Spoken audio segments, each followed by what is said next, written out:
आजकल इतनी लड़ाइयाँ भर रही हैं, जगह जगह पे आप देखें सोशल मीडिया भरा होता है, उसने उसका कत्ल कर दिया, उसने उसको मार दिया। क्यों ऐसे होता है? ये माशरे में इतनी बुराई और इतनी जो है लो टेम्परामेंट कहाँ से आता है? ये आता है हमें डिसएग्रीमेंट करने से। डिसएग्रीमेंट क्या होता है? बेसिकली दो बंदों का एक बात पे राजी ना होना, ये किसी एक जगह पे किसी बात पे ना मानना। अब डिसएग्रीमेंट वैसे तो इतनी बड़ी बात नहीं लगती है, जैसे रोज़ में हम एक दूसरे को कहते हैं यार मैं तुम्हारी बात पे इत्तेफाक नहीं करता, या मुझे तुम्हारी बात अच्छी नहीं लगी, या मुझे तो यहाँ जाना है तुम्हें नहीं जाना, तो देख लो कितनी ऐसी बातें होती हैं। घर में रहने से, लोगों में रहने से हमें बहुत से डिसएग्रीमेंट्स पैदा होते हैं। डिसएग्रीमेंट की एक छोटी जो वजह है वो ओपिनियन होता है। पहले बहुत हल्का सा वर्ड एक यूज़ होता है ओपिनियन, कि आपने किसी को राय दी कि मेरा ये दिल चाह रहा है और उसके बाद आपने उस बात को छोड़ दिया।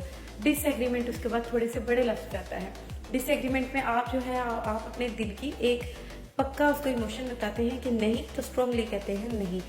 लेकिन होता क्या है कि जब डिसएग्रीमेंट को इंसान दिल में रखता है, अपने अंदर गुस्सा रखता है, अपने उस डिसएग्रीमेंट को हल नहीं कर, तो वो छोटी सी बात कॉन्फ्लिक्ट बन जाती है, झगड़ा बन जाती है, जिसमें इंसान वर्बल हो सकता है, बोल सकता है और मार भी सकता है। ठीक है, तो अपने अंदर पहले ही छोटे छोटे डिसएग्रीमेंट्स को ख़त्म कर लेना चाहिए बातचीत के थ्रू, किसी भी तरीके के थ्रू जो आपको अच्छा लगे।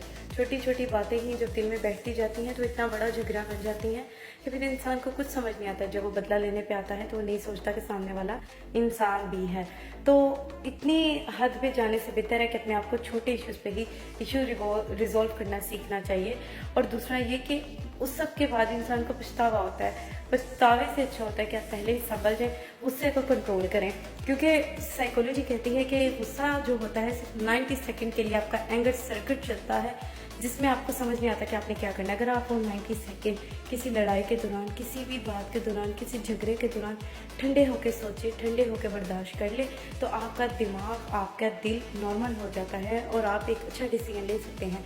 बाज़ दफ़ा इंसान गुस्से में वो डिसीजन लेता है जो कि वो खुद भी नहीं लेना चाहता, जो कि सामने वाले से ज़्यादा उसके अपनी ज़ात के लिए नुकसानदेह होते हैं। बाज़ दफ़ा लोग किसी का कत्ल कर बैठते हैं, लेकिन बाद में सोचते हैं यार मैंने क्या कर दिया, मेरी तो अपनी ज़िंदगी बर्बाद होगी उसको बर्बाद करते करते। तो ये छोटे छोटे इख्तलाफात कोई इतनी आम बात नहीं होती है। छोटे छोटे इख्तलाफात मिलके ही एक बड़े झगड़े का, लड़ाई का सबब बनते हैं। अगर किसी के लिए दिल में कोई बात है तो आप भी उससे शेयर करें, और अगर नहीं भी है तो उसको, अगर नई बात हल हो रही तो उस बंदे से दूर हो जाए, बजाय इसके कि आप उसको जीना मुश्किल करें, वो आपका जीना मुश्किल करे, वो आपको मारे आप उसको मारें। उससे कहें भाई तुम अपनी राह जुदा कर लो, मैं अपनी राह जुदा कर लूँ, क्योंकि एट द एंड ज़िंदगी बहुत ज़रूरी होती है, सामने वाले की भी और आपकी भी। अगर एक मरता है तो दूसरा ऑटोमेटिकली मर जाता है। इसलिए गुस्से पे काबू पाना सीखें, छोटे छोटे डिसएग्रीमेंट्स को लड़ाइयाँ मत बनाएं, बातों को समझने की कोशिश करें, और थोड़ा सा गुस्सा काबू पाने से बड़े बड़े झगड़ों से आप बच सकते हैं।